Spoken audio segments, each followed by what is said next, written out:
So today is gonna be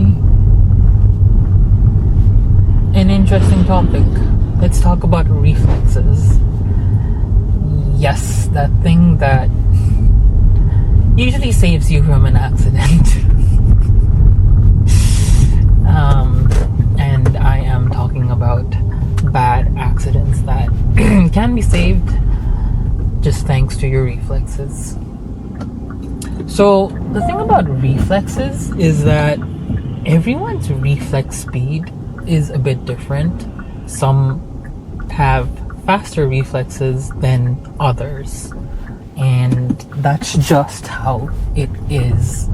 Usually reflex and age are positively correlated, in the sense reflexes are much faster at younger ages and they begin to go slow after some age point. I'm not going to say a certain age, but clearly if you compare the reflexes of a teenager at around 19, 18 versus a 60-year-old, then the teenager will no doubt have better reflexes in most circumstances. And the thing about driving a vehicle, riding a motorbike, is that reflexes really come in mind, and it's because of these reflexes or these perception, depth perception, speed perception, that vehicle licenses are only handed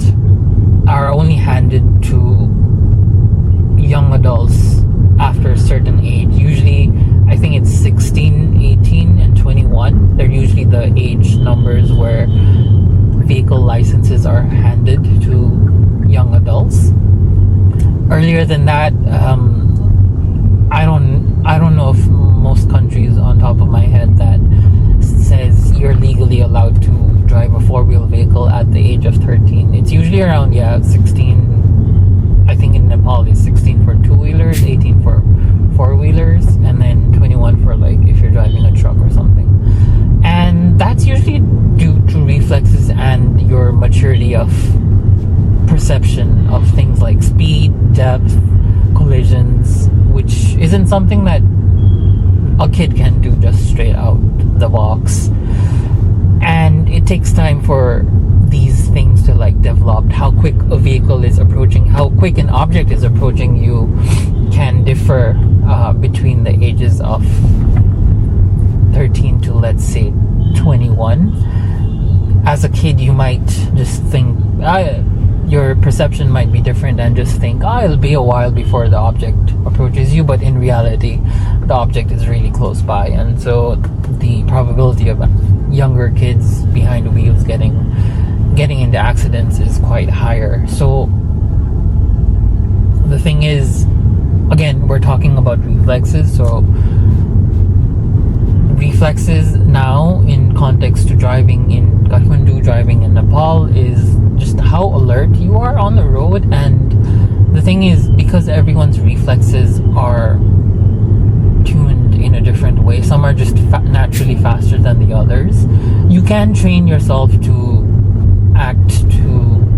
react faster to things, but it still takes about 0.3 seconds, I think, don't quote me on this, for you to see something and then your mind to be like, I need to press the brakes. Like, it doesn't happen, that is instantaneously, your mind will say, hey, it's time to hit the brakes when it sees an object coming close when you're at speed. But that still is about 0.3 seconds. You know what I mean? And in that 0.3 seconds, you can miss an accident. Like, if you press the brakes, slam the brakes a second late in some accidents, you would have caused a major accident, versus when you really slam the brakes quick, then you might avoid an accident. And so I'm not just talking about brakes, I'm also talking about how quick you can navigate steering wheel. How quick you can navigate steering wheel, like decision in the sense you can switch between lanes. Oh, there's a lot of checking today. And by that, what I mean is sometimes you have other vehicles in your blind spots. Please watch my video on blind spots, by the way, where you'll suddenly see them out of the blue and you just have to quickly move your steering wheel or your handlebar and try to avoid it, and sometimes your reflex isn't fast enough and you get caught in that backlash. So what I'm trying to say is reflexes will definitely save you. And again, it's things like if you've consumed alcohol and drugs, that these very reflexes begin to slow down, and that drastically increases the probability of accidents happening. So yeah, like, just be in tune when you're driving. Again, back to Nepal's context, there are so many things happening on the road simultaneously. Yes, we have road markings, we have like indicators on our cars, we have brake lights, we can judge the distance between our vehicle and the other vehicle, we can judge speed and like braking. But the thing is, you have a good sense of feeling of security when it comes to your judgment of all of these things, variables I just mentioned. You don't know what the driver in the vehicle in front of you or the vehicle behind you is. Like, do you? Like, I'm sitting in a car driving this one, but if there is a car behind me, I don't know how quick that male or female driver will press the brakes, do I? And so you kind of just go on trust that they will apply the brakes fast. And usually it's good enough at lower speeds. At lower speeds, up to like 20, 30, even 40 kilometers per hour, usually human reflexes are fast enough that you can stop on time, you can avoid things on time, you can swerve out of dangerous direction on time. But the moment you pick up speed, that all goes out the window, unfortunately.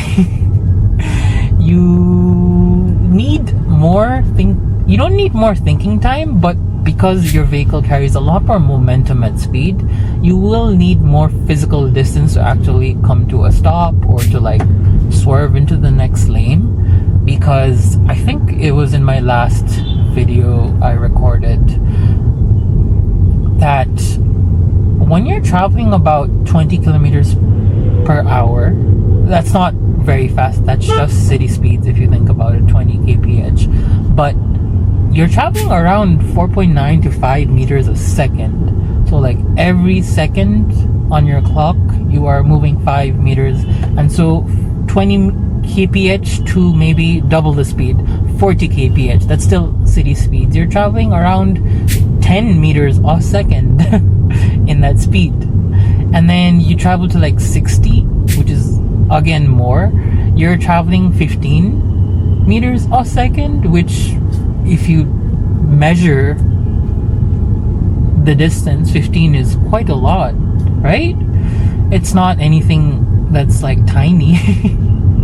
And so that's what I'm trying to get by. Reflexes can be fast, can be slow, but you should always put some sort of buffer zone in front of you, besides you, to the sides. And I know in a place like Nepal or South Asia in general, the moment you leave any space, there'll be another bike or a car that'll just come and like insert their vehicle there, and so you can't really leave too much space. But it's something that I guess I would advise more motorists to like think about on the road, just leaving some buffer space, because you need some time to react and you need more time and distance for your vehicle to stop or to move tracks and things. So yeah, just keep it in mind how quick your reflexes are on the road.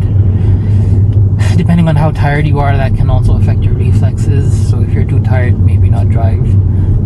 Intoxication is another. And just overall, just be on the lookout for things that increase chances of accidents happening, and just be safe out there. Anyway, hope you like the topic. If you have any questions or comments, just drop me a comment down below, and and I'll see you on the next one.